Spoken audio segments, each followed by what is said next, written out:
আসসালামু আলাইকুম রহমতুল্লাহি বারাকাতু। প্রিয় শিক্ষার্থী বন্ধুগণ, আমি বেলায়েত হুসাইন।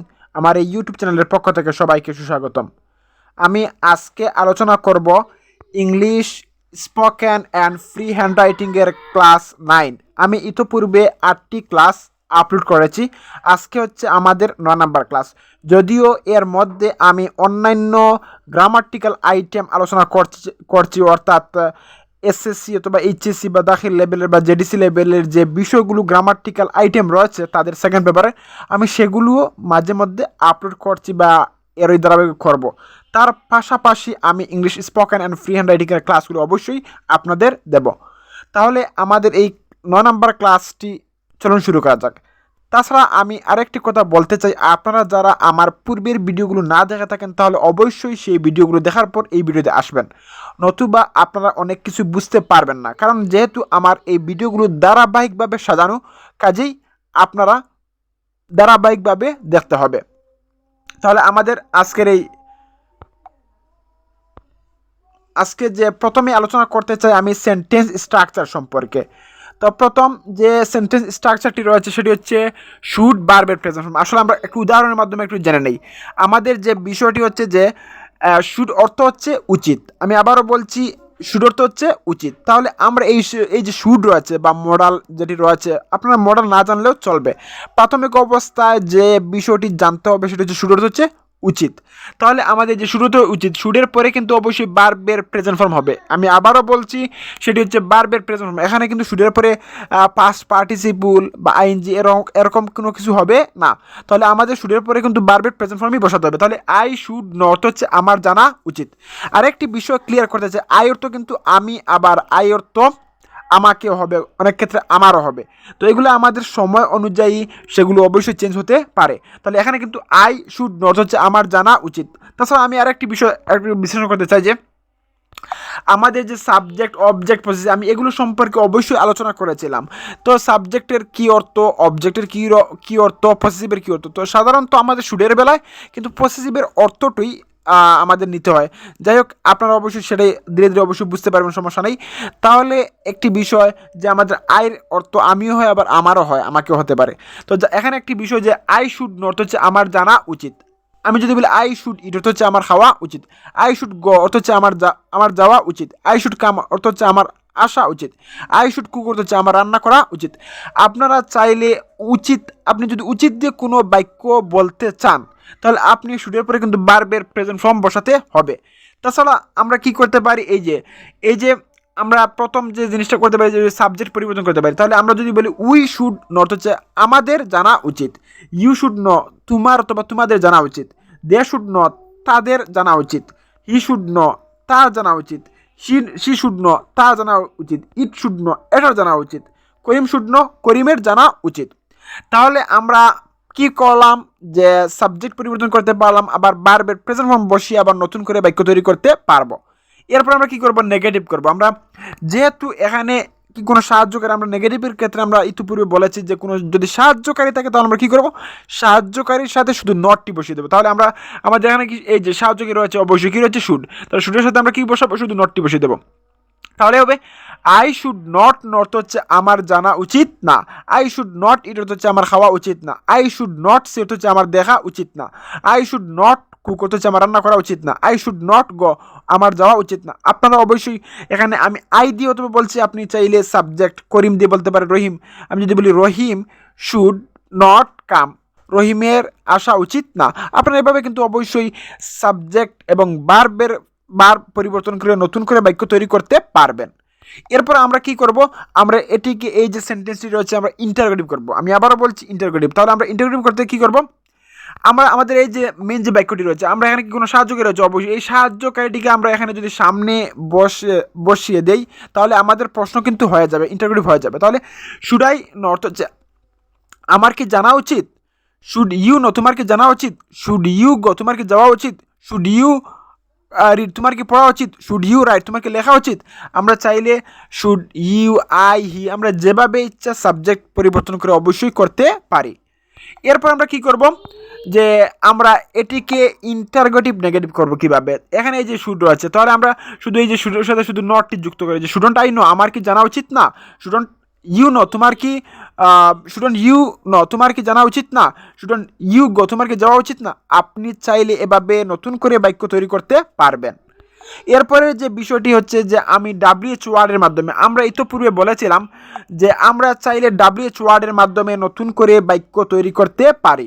আমরা আমাদের এই যে প্রথম দুটি বাক্যের ক্ষেত্রে আমাদের কিন্তু অর্থ হবে এই যে এগুলো আমরা ইতোপূর্বে বলেছিলাম, আর তারপর আবার বলছি এই দুটি বাক্যের ক্ষেত্রে আমাদের কি অর্থ হবে কিন্তু এগুলো, কারণ হচ্ছে যে এগুলোর পরে ডাব্লিউএইচ ওয়ার্ডের পরে যদি সাহায্যকারী থাকে তাহলে আমাদের প্রশ্ন করতে হবে, তাহলে প্রশ্নের অর্থটি নিতে হবে। আর তাছাড়া আমাদের কিন্তু প্রথম দুটি বাক্যের ক্ষেত্রে আমাদের ডাব্লিউএইচ ওয়ার্ডের পরে কিন্তু সাহায্যকারী হচ্ছে না, বিধায় আমরা এই বিবৃতির অর্থগুলো নেব। আমি একটু উদাহরণের মাধ্যমে একটু পরিষ্কার করতে চাই। এখানে লিখেছি ওয়েন আই শুড নো, আমরা কিন্তু এই বাক্যগুলি কিন্তু আমরা এখানে আবার ঠিক এখানে বসিয়ে দিয়েছি। তাহলে ওয়েন আই শুড নো, আমাদের এখানে ওয়েন অর্থ কিন্তু এই যে ওয়েন অর্থ হচ্ছে যখন, আমরা ওয়েন অর্থ হচ্ছে কখন, তাহলে আমরা কিন্তু প্রথম দুটির ক্ষেত্রে অবশ্যই যখন অর্থ নেব। তাহলে ওয়েন আই শুড নো অর্থ হচ্ছে আমার যখন জানা উচিত, when I should not know আমার যখন জানা উচিত না, ওয়েন শুড আই নো আমার কখন জানা উচিত। আমি যদি বলি তোমার কখন জানা উচিত, কি বলবো, ওয়েন শুড ইউ নো তোমার কখন জানা উচিত, তোমার কখন দেখা উচিত, ওয়েন শুড ইউ সি তোমার কখন যাওয়া উচিত, ওয়েন শুড ইউ গো। আমরা এভাবে চাইলে কিন্তু সাবজেক্ট এবং বার পরিবর্তন করে অবশ্যই করতে পারবো। তারপর ওয়েন শুডন্ট আই নো আমার কখন জানা উচিত না, তোমার কখন জানা উচিত না, ওয়েন শুডেন্ট ইউ নো তোমার কখন জানা উচিত না, ওয়েন শুডন্ট ইউ সি তোমার কখন দেখা উচিত না। আপনারা চাইলে এখানে যে আমি হয়তো বা ডাব্লিউএইচ ওয়ার্ড শুধু ওয়েন নিয়েছি, আপনি চাইলে ওয়াই, হাউ, হুম, আপনি চাইলে যদি ওয়াই দিয়ে করেন, ওয়াই আই শুড নো আমার যে কারণে জানা উচিত, why I should not know আমার যে কারণে জানা উচিত না, ওয়াই শুড আই নো আমার কেন জানা উচিত। অথবা আমি যদি বলি ওয়াই শুড ইউ নো তোমার কেন জানা উচিত, why shouldn't I know why shouldn't you know তোমার কেন জানা উচিত না। আপনি যদি সাবজেক্ট পরিবর্তন করতে পারবেন কোনো সমস্যা নেই। তাছাড়া আপনি ডাব্লিউএইচ ওয়ার্ডগুলো অবশ্যই এড করে প্র্যাকটিস করতে হবে। যদি অনেক ক্ষেত্রে আপনার ডাব্লিউএইচ ওয়ার্ড এড করার পর অথবা সুন্দরভাবে অর্থ প্রকাশ করছে না, তারপর আমাদের প্র্যাকটিস করতে হবে। তাহলে আমাদের প্রথম যে নিয়মটি সেটি জানলাম যে শুড পরে কিন্তু বারবার প্রেজেন্ট ফর্ম, মানে আমরা উচিত অর্থে কীভাবে একটি বাক্য তৈরি করবো, আমরা নেগেটিভ ইন্টারগ্রেটিভ তাছাড়া ডাব্লিউএইচ ওয়ার্ড এড করে আমরা কীভাবে করবো সেগুলো অবশ্যই জানলাম। তারপর আমরা 2 নম্বর যে স্ট্রাকচার সেটি হচ্ছে যে এটি কিন্তু জানা উচিত আর জানা উচিত ছিল দুটি কিন্তু সমান নয়। আমি যদি বলি যে আমার অতীতে, অর্থাৎ অতীত যদি বুঝে যে আমার জানা উচিত ছিল, আমার খাওয়া উচিত ছিল, আমার যাওয়া উচিত ছিল, আমরা যদি ছিল অর্থাৎ অতীতে যদি আমি বুঝাতে চাই, তাহলে আমরা কি করব, একটু লক্ষ্য রাখবেন যে শুড হ্যাভ পরে কিন্তু অবশ্যই পিপি বলতে পাস্ট পার্টিসিপল। আমি আবারও ক্লিয়ার করছি আপনাকে যে শুড হ্যাভ পরে কিন্তু পাস্ট পার্টিসিপল, অর্থাৎ এখানে প্রেজেন্ট ফর্ম হবে না, পাস্ট ফর্ম হবে না, আপনাদের অবশ্যই পাস্ট পার্টিসিপল ফর্ম বসাতে হবে। তাহলে আমরা একটু উদাহরণের মাধ্যমে একটু জেনে নিই যে এই যে দেখুন আই শুড হ্যাভ নন, এখানে কিন্তু ন হয়নি, এখানে ন নিউ নান। তাহলে আমাদের অবশ্যই নন হচ্ছে কেন, কারণ হচ্ছে শুড হ্যাভের পরে অবশ্যই পাস্ট পার্টিসিপল। তাহলে আই শুড হ্যাভ নন অর্থ হচ্ছে আমার জানা উচিত ছিল, আই শুড হ্যাভ ইটেন আমার খাওয়া উচিত ছিল, আই শুড হ্যাভ গন আমার যাওয়া উচিত ছিল। আমরা কিন্তু অবশ্যই যে বার্বটি, আমি আবারও বলছি পাস্ট পার্টিসিপল, এখানে পিপি বলতে আমরা পাস্ট পার্টিসিপল 3 নম্বর ফর্ম, আশা করি বুঝতে পেরেছেন। তাহলে আই শুড হ্যাভ সিন অর্থ হচ্ছে আমার দেখা উচিত ছিল। এখন আমি যদি বলি আমার দেখা উচিত তাহলে আমরা বলবো আই শুড সি, আর আমি যদি বলি আমার দেখা উচিত ছিল তাহলে বলবো আই শুড হ্যাভ সিন। এরপর আমরা কি করবো, নেগেটিভ করবো। নেগেটিভ করার পরে আমরা সাবজেক্টগুলো পরিবর্তন করতে পারি। আমরা এখানে কিন্তু আমি যদি বলি আমাদের, উই শুড হ্যাভ নন অর্থ হচ্ছে আমাদের জানা উচিত ছিল। আমরা চাইলে সাবজেক্ট, যে কোনো সাবজেক্ট নিয়ে আমরা অবশ্যই করতে পারি। এরপর আমরা কী করবো, নেগেটিভ করবো। তাহলে নেগেটিভ করতে হলে আমাদের লক্ষ্য রাখতে হবে এখানে কোনো সাহায্যকারী রয়েছে, অবশ্যই রয়েছে, কী রয়েছে, এই যে শুড। তাহলে আমরা কী করবো, শুডের সাথে শুধু নট বসিয়ে দিলেই কিন্তু আমাদের বাক্যটি হয়ে যাবে। তাহলে I should not have known অর্থ হচ্ছে আমার জানা উচিত ছিল না, I should not have gone অর্থ হচ্ছে আমার যাওয়া উচিত ছিল না, I should not have come অর্থ আমার আসা উচিত ছিল না। আমরা এভাবে চাইলে অবশ্যই বাক্য তৈরি করতে পারবো। এরপর আমরা যদি প্রশ্ন করতে চাই তাহলে আমরা কী করবো, এই যে শুডটিকে আমরা সামনে বসিয়ে দেবো। তাহলে শুড আই হ্যাভ নন অর্থ হচ্ছে আমার কি জানা উচিত ছিল, শুড ইউ হ্যাভ নন তোমার কি জানা উচিত ছিল, শুড ইউ হ্যাভ ইটেন তোমার কি খাওয়া উচিত ছিল। আমরা এভাবে চাইলে অবশ্যই করতে পারি। এরপর আমরা কি করবো, নেগেটিভ ইন্টারগ্রেটিভ। তাহলে আমরা এই যে শুড হচ্ছে আমরা শুধু শুডের সাথে শুধু নট বসিয়ে দেবো, মানে শুডেন্ট আই হ্যাভ নন অর্থ হচ্ছে আমার কি জানা উচিত ছিল না, শুডেন্ট ইউ হ্যাভ নন তোমার কি জানা উচিত ছিল না। আমরা অবশ্যই এভাবে সাবজেক্ট এবং বার পরিবর্তন করে নতুন করে বাক্য তৈরি করতে পারবো। এরপর আমরা কি করবো, যে বেসিক ডাব্লিউএইচ ওয়ার্ড, আমরা কিন্তু ডাব্লিউএইচ ওয়ার্ড দিয়ে আবার নতুন করে বাক্য তৈরি করতে পারবো। তাহলে আমরা যদি একটি প্র্যাকটিস করার জন্য wire I should have known অর্থ হচ্ছে আমার যেখানে জানা উচিত ছিল। আমরা ইতিপূর্বে বলেছিলাম যে প্রথম দুটি বাক্যের ক্ষেত্রে আমাদের কিন্তু এই অর্থগুলো হবে, আর এই দুটি বাক্যের ক্ষেত্রে আমাদের কিন্তু অর্থ হবে এই যেগুলো আমরা অবশ্যই আমরা ইতিপূর্বে দেখিয়ে দিয়েছি, তারপর আমি আর সেটি দেখাতে চাই না। তাহলে আমরা যদি এখানে ওয়েন দিয়ে একটি প্র্যাকটিস করি অথবা ওয়্যার দিয়ে, তাহলে where I should have known অর্থ হচ্ছে আমার যেখানে জানা উচিত ছিল। Where I should not have known, আমার যেখানে জানা উচিত ছিল না। Where should I have known, আমার কোথায় জানা উচিত ছিল। Where shouldn't I have known, আমার কোথায় জানা উচিত ছিল না। আমরা এবার দেখুন যে কোনো WH ওয়ার্ড বসিয়ে কিন্তু নতুন করে বাক্য তৈরি করতে পারবো। তাহলে আমরা বলেছিলাম যে প্রথম দুটি বাক্যের ক্ষেত্রে কিন্তু এই অর্থ হবে, আর এই নিচের যে দুটি বাক্য রয়েছে সেই দুটি বাক্যের ক্ষেত্রে কিন্তু আমাদের এই অর্থ করতে হবে।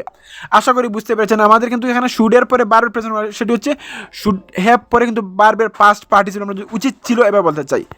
এরপর আমরা আরেকটি নিয়ম, যে শুড অর্থ এবং অট টু অর্থ কিন্তু একই অর্থ। আমি আবারও বলছি, অট টু অর্থ উচিত, আবার শুড অর্থ উচিত। তাহলে অট টু এটি কিন্তু একটু ভদ্রতা প্রকাশ করতে বোঝায়, মানে আপনি যার সাথে ফর্মালিটি রক্ষা করতে চান সেই ধরনের ব্যক্তির সাথে আপনি অট টু ব্যবহার করতে পারেন। তাহলে একই অর্থ। আমি আবার বলছি এই যে আই অট টু অর্থ হচ্ছে আমার জানা উচিত। আমি যদি আই অট টু গো অর্থ হচ্ছে আমার যাওয়া উচিত। আপনি কাউকে ফর্মালিটি মেনটেন করার জন্য আপনি অট টু ব্যবহার করতে পারেন। এরপর আমরা যদি নেগেটিভ, আপনার চাইলে সাবজেক্ট করতে পারেন, যে লক্ষ্য রাখেন যে ইউ অট টু নো, তোমার জানা উচিত ছিল। দে অট টু নো, তাদের জানা উচিত ছিল। আপনি চাইলে অবশ্যই সাবজেক্ট পরিবর্তন করতে পারবেন। এরপর আমরা কী করবো, যে আমরা নেগেটিভ করতে পারি, যেহেতু এটি সাহায্যকারী, যে অট টু এটিও কিন্তু এটিও কিন্তু সাহায্যকারী বা মোডাল অক্সিলারি, আপনি চাইলে সেটি অবশ্যই ব্যবহার করতে পারেন। তাহলে অটের সাথে আমরা কী ব্যবহার করতে পারি, অট নট। তাহলে I ought not to not হচ্ছে আমার জানা উচিত না। I ought not to go, আমার যাওয়া উচিত না। I ought not to come, আমার আসা উচিত না। You ought not to learn, তোমার শেখা উচিত না। আপনি চাইলে ব্যবহার করতে পারেন। এরপর আমরা কী করবো, এই যে আমি যদি প্রশ্ন বলতে চাই, এই যে অটটিকে আমরা কী করবো, এই যে সামনে এসে বসিয়ে দিলাম। তাহলে অট আই টু নো, আমার কি জানা উচিত। Ought ought I to ought you to know, তোমার কি জানা উচিত। আমরা চাইলে অবশ্যই সেভাবে করতে পারি।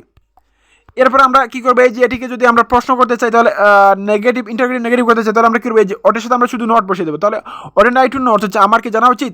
অটেন্ট ইউ টু নো, তোমার কি, এখানে কিন্তু না হবে। অটেন্ট অটেন্ট আই টু নো অর্থ হচ্ছে আমার কি জানা উচিত না। অটেন্ট ইউ টু নো, তোমার কি জানা উচিত না। আমরা অটেন্ট ইউ টু কাম, তোমার কি আসা উচিত না। আপনি অবশ্যই এভাবে করতে পারেন। এরপর আমরা WH ওয়ার্ড, আপনি চাইলে WH ওয়ার্ড, যে কোনো WH ওয়ার্ড বসাতে পারেন। আমি যদি একটু আপনাকে দেখাতে চাই যে হাউ দিয়ে, এই যে how I ought to know, আমার যেভাবে জানা উচিত।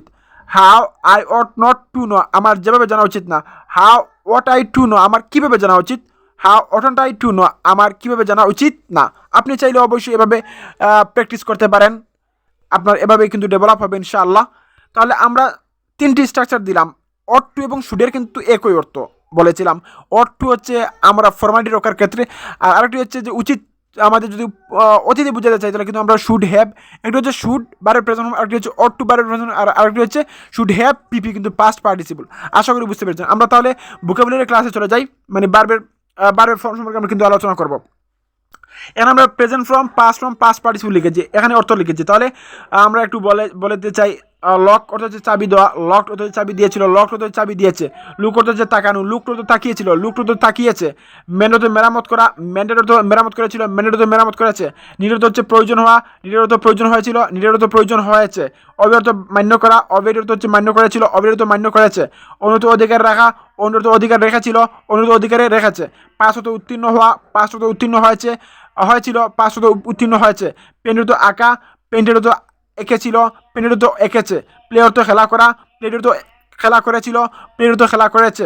পুল অর্থ হচ্ছে টানা, পুল অর্থ টেনেছিল, পুল অর্থ টেনেছে।